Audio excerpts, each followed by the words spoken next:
La revue de presse. La revue de presse, le condensé des journaux sur Cap FM du lundi au vendredi à 9h30. Mesdames, Messieurs, amis des journaux, bonjour. Le parti Les Démocrates, acteur d'un feuilleton politique à rebondissement, et pour cause, Boni Yayi, le président du parti LD, et les démocrates, désormais, sont face à la justice. C'est un constat fait par Nouvelle Expression qui s'interroge. L'opposition en péril cherche à savoir. Le journal Nouvelle Expression pour le potentiel, c'est l'affaire de la fiche de parrainage pour la présidentielle de 2026 de Michel Sodinou qui fait que Boni Yayi, Agbojo et Lodjou sont convoqués par la police judiciaire. Les convocations transmises par voie d'huissier hier révèlent le potentiel. Ils sont invités à se présenter ce jour, mercredi 22 octobre 2025, à 9h, au siège de la police judiciaire à Cotonou. D'après les mêmes sources, cette démarche serait liée à l'affaire dite de la fiche de parrainage controversée du député Michel Sodinou, à en croire le potentiel, appuyé par l'emblème du jour, l'événement précis, les 4 vérités de Blaise Tossou, le pays émergent, la Nouvelle Tribune et le matin. On attend la suite de cet épisode dans la journée de ce mercredi.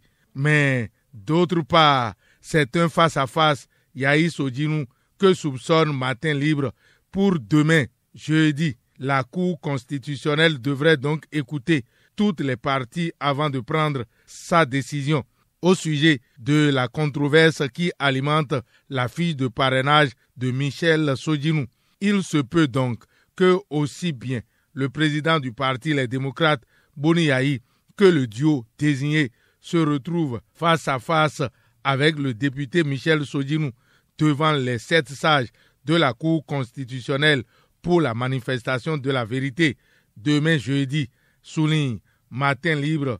Dans les 4 vérités de Blaise Tossou, l'honorable Michel Sodinou justifie le retrait de son parrainage au candidat du parti LD. Mon combat est pour la démocratie interne au niveau du parti, dit-il, rapporte les 4 vérités. Nouvelle Expression se désole pour sa part en titrant ceci: quand le parti Les Démocrates brûle, c'est juste pour nourrir ses courtisans. Placade le journal Nouvelle Expression à sa une. L'autre épisode de ce feuilleton du parrainage du député Michel Sodinou s'observe sur les écrans de la Sénat. L'institution rejette les accusations de manipulation du parti Les Démocrates et clarifie. Rapporte le matin, Le Soleil Bénin Info trouve que la Sénat répond au parti Les Démocrates et met les points sur les i par rapport à l'affaire parrainage pour la présidentielle 2026. Il s'agit de tirs croisés entre la Sénat et le parti Les Démocrates et la Cour constitutionnelle tranche demain, renchérit l'événement précis qui fait cas de l'ultime appel des confessions religieuses pour des élections apaisées. Le journal Les 4 vérités relève que le cadre de concertation des confessions religieuses propose à tous les leaders politiques la signature d'une charte de paix et de bonne conduite pour des élections générales apaisées en 2026. Les Béninois de la diaspora, eux, observent de loin toute la scène politique et souhaiteraient sans doute que le Bénin baigne dans une paix remplie de facilité. En tout cas, ce sont eux-mêmes, les Béninois de la diaspora, qui profiteront désormais de certaines facilités. L'économiste de Léonard Dossou découvre à cet effet qu'il y a la modernisation des services consulaires et le Bénin lance e-Pass. C'est pour simplifier le renouvellement des passeports à l'étranger.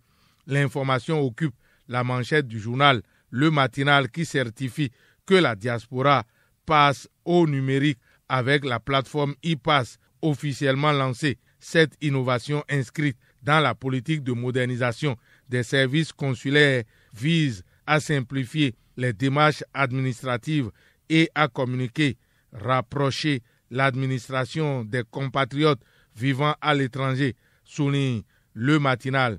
Cette information trône également dans les colonnes de l'emblème du jour du journal Le Pays émergent et Le Soleil Bénin Info qui note que le gouvernement simplifie la vie aux Béninois de l'extérieur. Dans l'Économiste, c'est d'une rencontre internationale qu'on parle. Produits de rente en Afrique, 19e conférence et exposition annuelle de l'Alliance africaine du Cajou. Cela démarre bientôt, annonce l'Économiste de Léonard Dossou. Par ailleurs, rapporte l'événement précis. Cotonou accueille bientôt un rendez-vous continental sur le climat. C'est le sommet Climate Chance Afrique certifie la Nouvelle Tribune à la manchette de Bénin intelligent. Au niveau de la CEDEAO, il y a une marche vers un cadre régional de cybersécurité énergétique et Cotonou accueille le 10e forum sur la régulation énergétique. Le développement du secteur privé au Bénin occupe la manchette de l'Économiste qui parle du premier symposium sur le développement inclusif des MPME dans la nation. Le quotidien du service public, il y a une batterie de solutions déployées au profit du financement des petites et moyennes entreprises. La Nouvelle Tribune, journal dirigé par Gildas Folly, découvre au Bénin que la GDIZ propulse la croissance. S&P confirme la note souveraine, rapporte la Nouvelle Tribune, appuyée par l'événement précis qui pêche le même titre.